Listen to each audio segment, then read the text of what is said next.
Radhe Radhe. Shri Haridas Shri Kunj Bihari.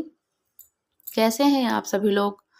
I hope Kanha ji की कृपा से आप सभी लोग अच्छे होंगे और स्वस्थ होंगे।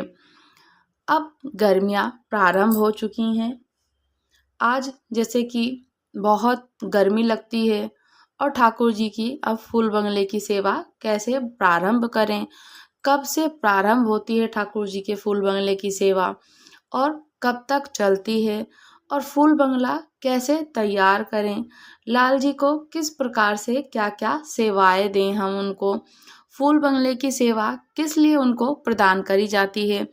जैसे कि गर्मियों में हम अपने अपने लड्डू गोपाल, लाल जी, श्री जी, प्रिया प्रीतम जी के उनको ठंडक प्रदान करने के लिए, उनके आसपास उनको ठंडक प्रदान करने के लिए, ताकि ठंडा ठंडा वातावरण रहे, उनको शीतलता प्रदान होती रहे, इसलिए हम लोग फूलों की सजावट करते हैं। और वैसे तो देखिए भगवान को ना ठंडे से मतलब है और ना ही गर्म से मतलब है। वो तो भगवान है, वो स्वयं सब कुछ हमें दे रहे हैं। हम भला उन्हें क्या दे सकते हैं? तो हम तो उनको उनकी दी हुई चीज ही दे रहे हैं। तो इसीलिए भगवान को ना तो ठंड है और ना ही गर्मी है, उनको कोई फर्क नहीं पड़ता है।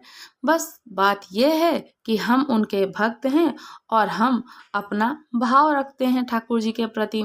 तो ठाकुर जी को ना कि ठंड, गर्मी, सर्दी या फिर मौसम चेंज, बरसात, कुछ उससे उनको फर्क नहीं पड़ता है, क्योंकि वो तो स्वयं श्री हरि नारायण परमात्मा हैं, त्रिलोकीनाथ हैं, त्रिभुवननाथ हैं। तो उनको क्या भला कि किसी चीज़ की ज़रूरत हो, जो खुद बैकुंठ के निवासी, जो बैकुंठ धाम के, स्वर्ग के, जो तीनों लोक के पति हैं, उनको भला किस चीज़ की कमी हो।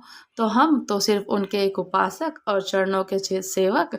तो हम उनको क्या प्रदान करते हैं? हम उनको उनकी तो दी हुई चीज़ ही देते हैं कि ठाकुर जी की हम सेवाएं करते हैं। तो हम उनको क्या करते हैं कि अपना भाव देते हैं। वो हमारे भाव हैं, क्योंकि हम उनके भक्त हैं और वो हमारे प्रभु हैं। तो इसीलिए हम उनको अपने भाव अर्पण करते हैं।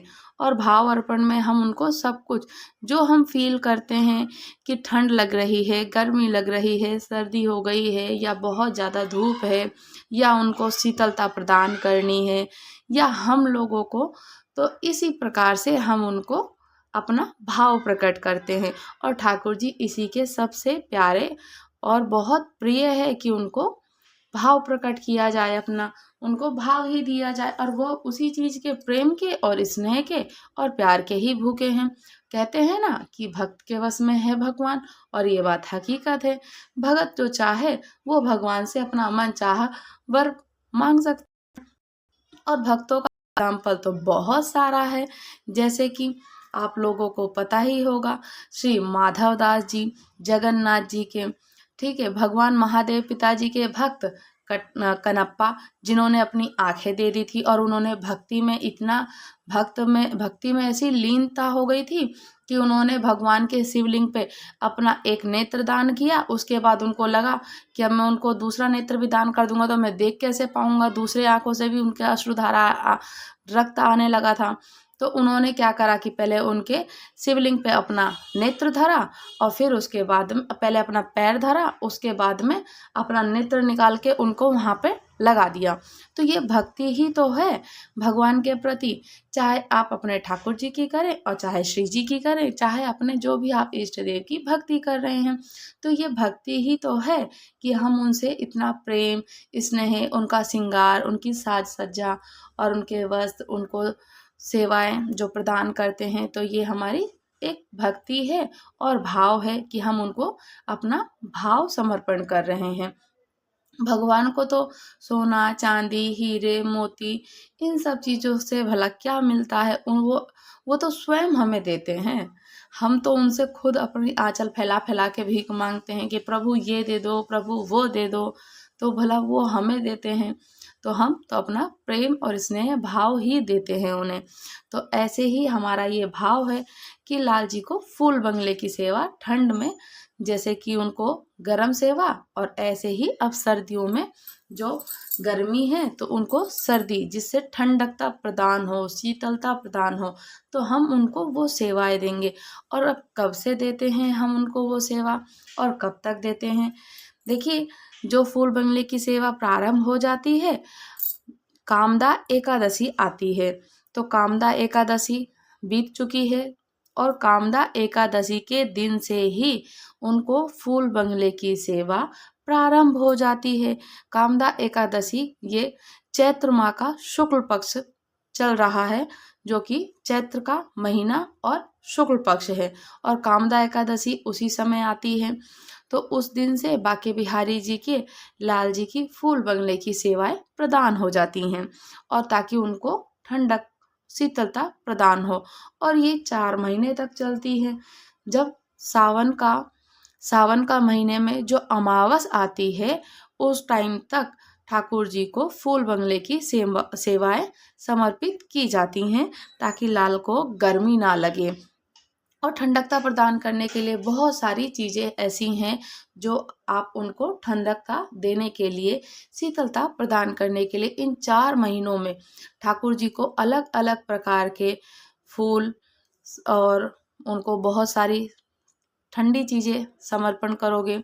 जैसे कि दही है, छाछ है, दूध है। तो दूध आप ज़्यादा गर्म ना करें। जैसे कि हम लाल जी को सर्दी में देते थे दूध, तो केसर ऐड कर देते थे ताकि उनके गर्माहट रहे।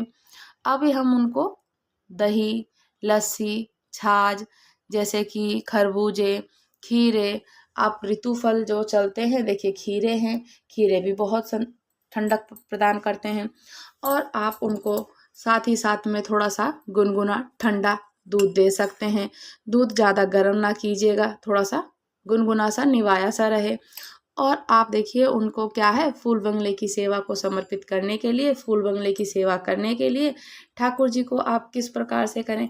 मार्केट में बहुत अच्छे से, बहुत ईजली मार्केट में आपको आर्टिफिशियल फ्लावर्स बहुत ईजली अवेलेबल हो जाते हैं।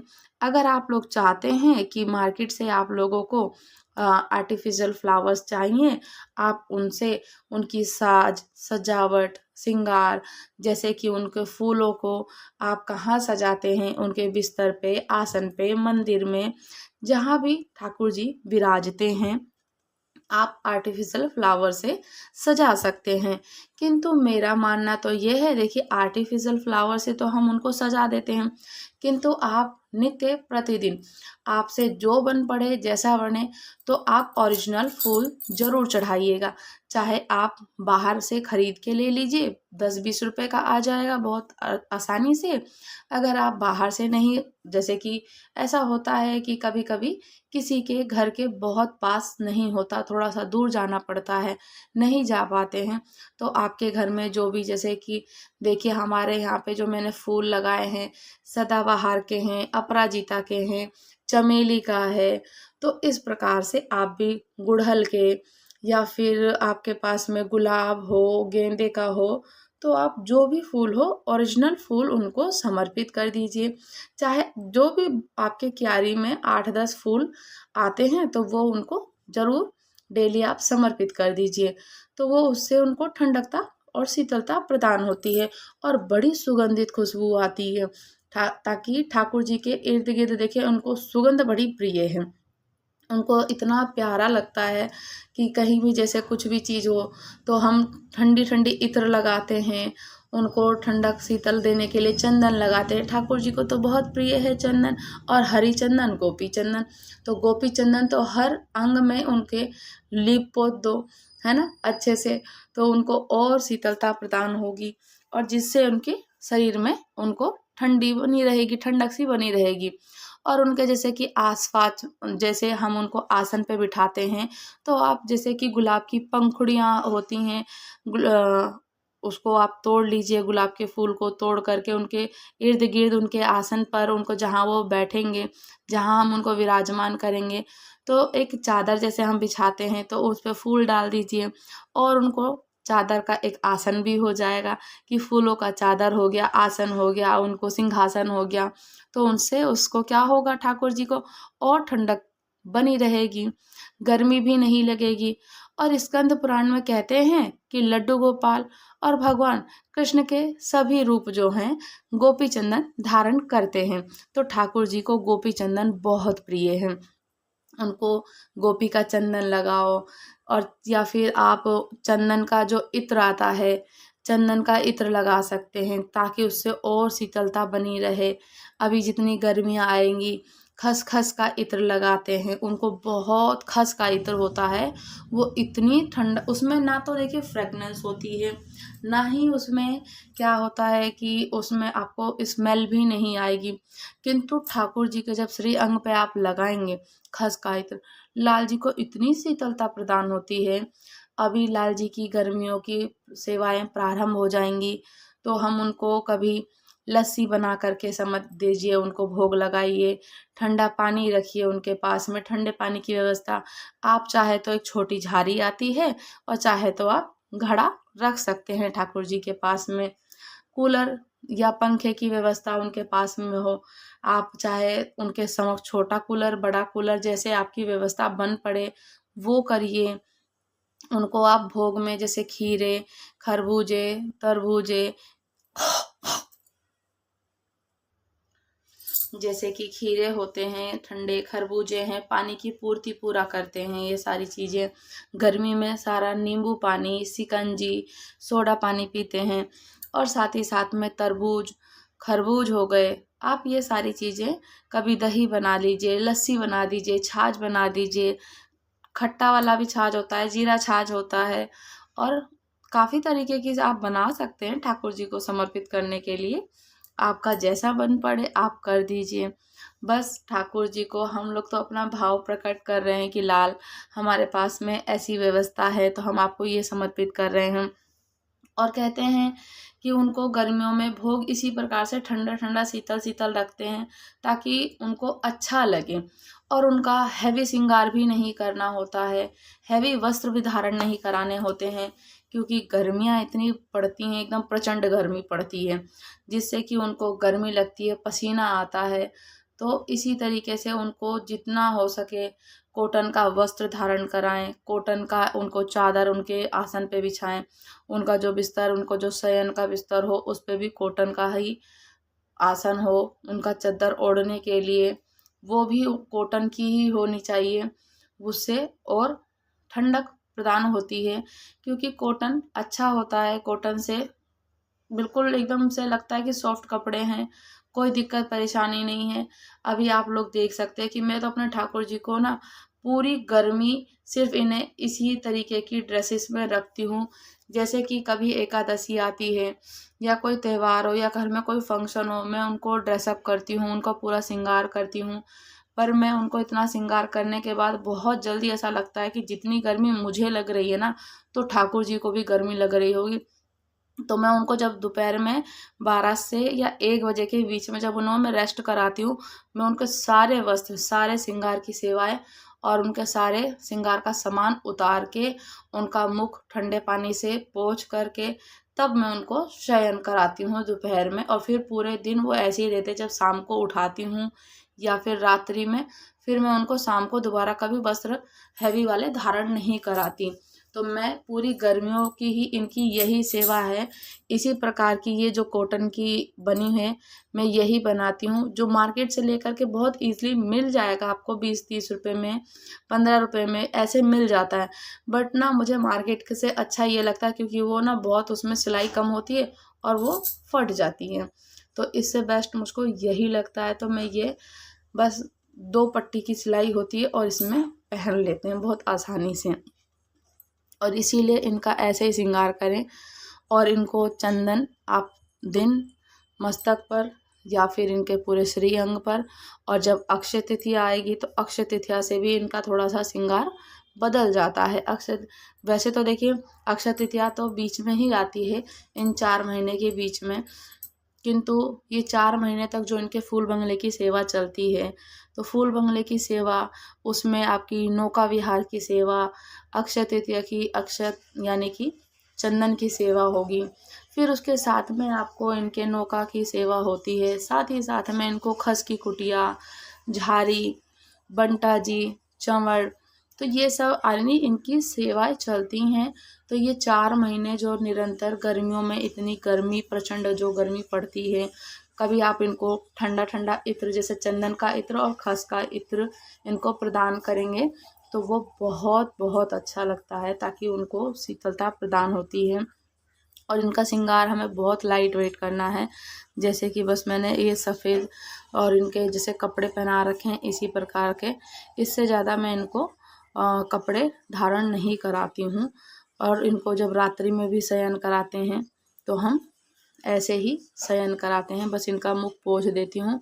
ठंडी चीज़ों का आप जो कि हल्के फुल्के से भोग होते हैं, चाहे आप रोटी सब्जी जो भी बनाओ, तो उस चीज़ को जो भी घर में आप खाना बनाते हैं वो भी थोड़ा सा नॉर्मल हो जाए, ठंडा हो जाए, और जितनी शीतलता प्रदान होगी, माखन, मिश्री, दूध, दही और इसी के साथ में दही, छाछ, लस्सी वगैरह ये सब जितने जूस, जैसे कि अभी पूरी गर्मियों में गन्ने के जूस बहुत मिलेंगे, तो गन्ने का जूस बहुत ईजिली मिल जाता है, तो गन्ने के जूस का भोग लगाएं उनको नित्य प्रतिदिन, तो लगा सकते हैं। नारियल पानी का, तो ये सारी चीज़ें ठंडी हैं और इनके आसपास इतना ठंडा वातावरण रहेगा। जैसे कि फूल हम आर्टिफिशियल जो हमें मार्केट में मिल जाते हैं, वो तो हम लोगों को क्या है कि वो आर्टिफिशियली होते हैं, बट आपके घर में जो भी छोटे मोटे फूल 10, 5, 2, 4 या फिर आपसे अगर व्यवस्था बन पड़े पास में है तो आप ले रख सकते हो, और फिर वो आप उनको,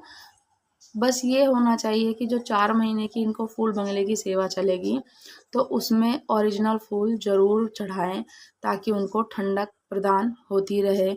आप उनको चंदन और इत्र भी लगाएं, इस प्रकार से धारण करें कि माने कि ऐसी गर्मी के मौसम में जब भी लड्डू गोपाल जी की हम पूजा करें तो उन्हें उनके मस्तक पर चंदन का तिलक जरूर धारण करें, उनके श्रीअंग पर इत्र जरूर लगाएं, चाहे फूलों का भी इत्र आता है तो आप वो भी लगा सकते हैं।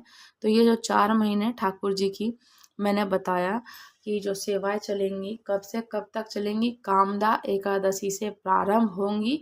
सावन के महीने में जो अमावस आती है उस अमावस तक ठाकुर जी के फूल बंगले की सेवा चलेगी। और इसी बीच में जो आपको अक्षय तृतीया आएगी, तो अक्षय तृतीया पे लाल जी का थोड़ा श्रृंगार पूरे शरीर पे, आपको श्रृंगार में क्या करना है, चंदन अलग प्रकार से बनता है तो उस दिन अलग सेवा होगी। तो ऐसे कर कर के आप ठाकुर जी को शीतलता प्रदान करते रहें और उनको ठंडा ठंडा जल दें, ठंडा ठंडा भोग, झारी जो आती है, झारी घड़ा है, झारी है, जैसे भी है उनके पास ज़रूर उनको थोड़ी थोड़ी देर में उन्हें पानी, आधे घंटे पे 1 घंटे में पानी पिलाते रहें, ताकि उनको प्यास जो लगेगी। और नहीं, अगर आप कहीं जा रहे हैं, नहीं है आप आस पास में, तो उनके पास में आप पूरी व्यवस्था करके जाइए, ताकि उनको कोई कष्ट ना हो। उस समय उनकी अष्ट सखियों को, श्री जी को, अष्ट सखियों को और उनके 16 सखाओं को याद कीजिए कि ठाकुर जी आपके समक्ष मैंने सारी व्यवस्थाएं कर दी हैं, और अब हम लोग जॉब पे जा रहे हैं, काम पे जा रहे हैं, फिर आपसे हम शाम को भेंट करेंगे। आपको भूख लगेगी, प्यास लगेगी तो आप खाना पीना खा लीजिएगा। तो ये सारी व्यवस्थाएं, जैसे कि उनके पास में आम रस या आम, ये सारी चीज़ें अमनिया रख देंगे, तो उनको भूख और ठंडक दोनों ही मिल जाएगी। तो इसी प्रकार से आप ठाकुर जी की लाल जी की आप फूल बंगले की सेवा प्रारंभ कीजिए, और उसके साथ साथ उनको ठंडा ठंडा अच्छा सा भोग लगाइए। तो राधे राधे, श्री हरिदास, श्री कुंज बिहारी। अगर आप लोग हमारे चैनल पर नए हैं तो चैनल को सब्सक्राइब करना ना भूलें, लाइक कीजिए, शेयर कीजिए और कमेंट कीजिए। राधे राधे।